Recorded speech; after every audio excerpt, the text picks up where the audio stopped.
Assalamualaikum warahmatullahi wabarakatuh. Saya Patricia Karimina Sofianto, NIM 1916050041, Prodi Perbankan Syariah, Fakultas Ekonomi dan Bisnis Islam, Universitas Islam Negeri Imam Bonjol Padang.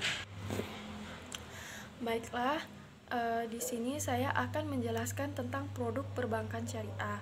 Sebelum saya menjelaskan apa saja yang termasuk dalam produk perbankan syariah, terlebih dahulu saya akan menjelaskan apa yang dimaksud dengan perbankan syariah.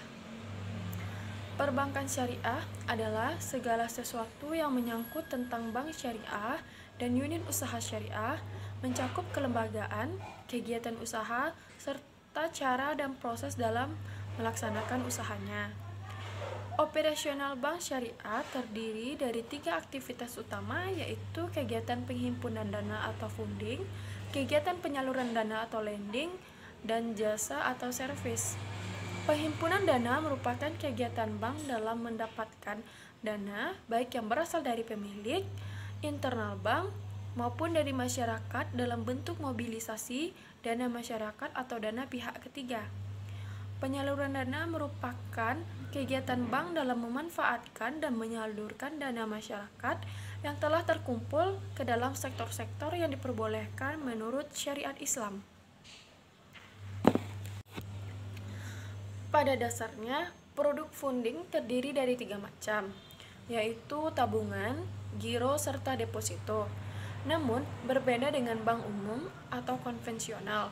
Dalam produk bank syariah, lazimnya didasarkan pada akad atau prinsip mudharabah dan wadiyah. Sementara itu, untuk produk lending atau yang dikenal dengan penyaluran dana, ada cukup banyak variasinya, yaitu pembiayaan dengan skema mudharabah, murabahah, sewa atau ijarah, musyarakah, bai asalam, serta bai al-istisna. Dan untuk produk jasa, skema-skema keuangan yang diterapkan seperti al-hawalah, al-kafalah, aron, dan al-qard. Baiklah, saya akan menjelaskan tentang produk perbankan syariah. Yang pertama yaitu penghimpunan dana atau funding. Terbagi menjadi 3 macam. 1. Tabungan. Tabungan adalah simpanan dari nasabah dengan tingkat keleluasaan penarikan dana tertentu berdasarkan syarat-syarat yang disepakati. Pada umumnya, produk tabungan pada bank syariah menggunakan skema atau akad wadiyah dan mudharabah. Tabungan yang menggunakan prinsip wadiyah yad damanah dan mudharabah mutalakah memungkinkan bank untuk mengelola dana. Perbedaannya hanya terletak pada imbalan yang diberikan. Untuk tabungan dengan prinsip wadiyah yad damanah, maka bank akan memberikan imbalan berupa bonus. Sementara untuk tabungan dengan prinsip mudharabah mutalakah, maka imbalan yang diberikan berupa bagi hasil. 2. Giro. Giro adalah simpanan yang dapat diambil kapan saja dengan menggunakan cek, bil yad giro, atau pemindah bukuan dan alat perintah pembayaran lainnya. Sama halnya dengan tabungan, giro pada bank syariah juga menggunakan prinsip wadiyah tetapi tidak menggunakan prinsip mudharabah. Dewan Syariah Nasional menetapkan bahwa giro wadiyah tidak ada imbalan yang diisyaratkan, kecuali dalam bentuk pemberian yang bersifat sukarela dari pihak bank. 3. Deposito. Deposito pada bank syariah lazimnya menggunakan akad mudharabah mutalakah. Pengertian dari deposito dengan akad mudharabah mutalakah sendiri adalah investasi tidak terikat pihak ketiga pada bank syariah yang penarikannya dapat dilakukan pada waktu tertentu dengan pembagian hasil sesuai dengan nisbah yang telah disepakati di muka antara nasabah dengan bank syariah yang bersangkutan. 2. Penyaluran dana atau lending. 1. Pembiayaan berdasarkan prinsip jual beli dengan margin atau murabahah. Murabahah adalah transaksi jual beli di mana bank bertindak sebagai penjual sementara nasabah sebagai pembeli. Harga jual adalah harga beli bank dari pemasok ditambah keuntungan tertentu. Kedua pihak harus menyepakati harga jual dan jangka waktu pembayaran.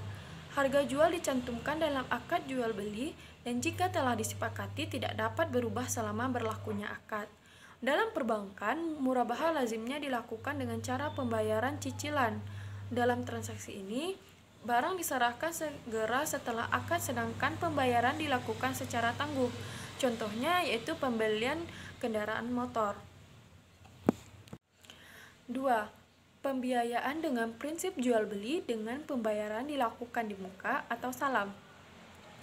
Salam adalah transaksi jual beli di mana barang yang diperjualbelikan belum ada, namun kuantitas, kualitas, harga, dan waktu penyerahan barang harus ditentukan secara pasti.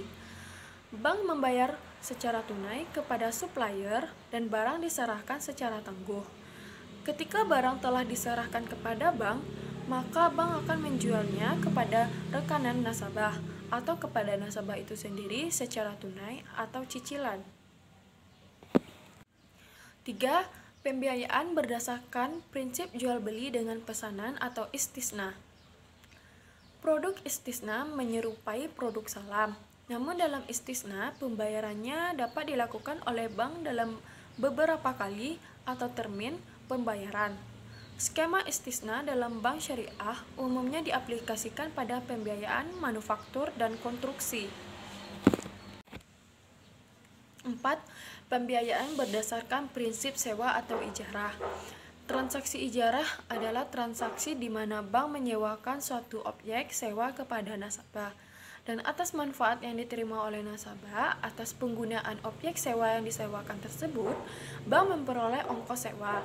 Pada akhir masa sewa, bank dapat mengalihkan barang yang disewakan kepada nasabah.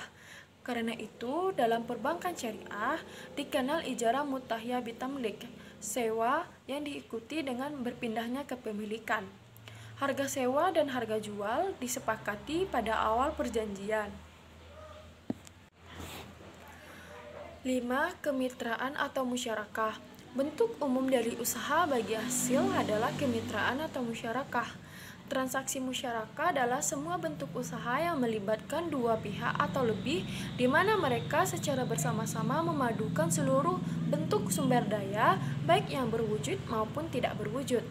Secara spesifik, bentuk kontribusi dari pihak yang bekerja sama dapat berupa dana, barang perdagangan, kewirausahaan, kepandaian, kepemilikan, peralatan, atau seperti hak paten atau goodwill, kepercayaan atau reputasi, dan barang-barang lainnya yang dapat dinilai dengan uang. 6. Penyertaan modal atau mudharabah. Mudharabah adalah bentuk kerjasama antara dua atau lebih pihak di mana salah satu pihak mempercayakan sejumlah modal kepada pihak lain yang bertindak sebagai pengelola atau mudharib dengan suatu perjanjian pembagian keuntungan. Dalam mudharabah tidak dipersyaratkan adanya wakil pemilik modal atau sahibul mal dalam manajemen proyek. 3. Produk-produk, jasa atau servis. 1. Pengambilan utang piutang atau hawalah. Hiwalah adalah transaksi pengalihan utang piutang. Bank mendapat ganti biaya atas jasa pemindahan utang piutang. Dalam praktek perbankan syariah, fasilitas hiwalah lazimnya untuk membantu supplier mendapatkan modal tunai agar dapat melanjutkan produksinya. 2. Pelimpahan atau gadai atau ran. Pelimpahan atas suatu kekuasaan atau barang oleh nasabah kepada bank untuk mendapatkan sejumlah dana atau uang, dan oleh karenanya bank berhak atas sejumlah imbalan. 3. Pinjaman uang atau KAR. KAR adalah pinjaman uang. Aplikasi KAR dalam perbankan antara lain untuk peminjaman talangan haji, di mana nasabah talangan haji diberikan pinjaman talangan untuk memenuhi syarat penyetoran biaya perjalanan haji. Nasabah akan melunasinya sebelum keberangkatannya naik haji. Atas jasa bank memberikan dana talangan tersebut, bank dapat memperoleh fee atau ujrah. 4. Perwakilan atau wakalah. Wakalah adalah pelimpahan kekuasaan pekerjaan dari nasabah kepada bank, dan atas jasanya tersebut bank berhak meminta imbalan tertentu. Contohnya pembukaan LC dan transfer uang. 5. Penjaminan atau kafalah. Produk di perbankan syariah yang menggunakan skema kafalah adalah produk bank garansi. Dalam kafalah terdapat pengalihan tanggung jawab nasabah kepada bank dan atas jasanya bank berhak meminta imbalan. Contohnya 6. Titipan atau wadiah. Konsep titipan untuk produk jasa pada umumnya menggunakan skema wadiah amanah di mana bank tidak boleh menggunakan harta yang dititipkan. Baiklah, sampai di sini saya menjelaskan tentang produk perbankan syariah. Semoga bermanfaat dan menambah wawasan kita semua. Saya Patricia Karinina Sofianto. Mohon maaf atas kesalahan dan terima kasih atas perhatiannya. Assalamualaikum warahmatullahi wabarakatuh.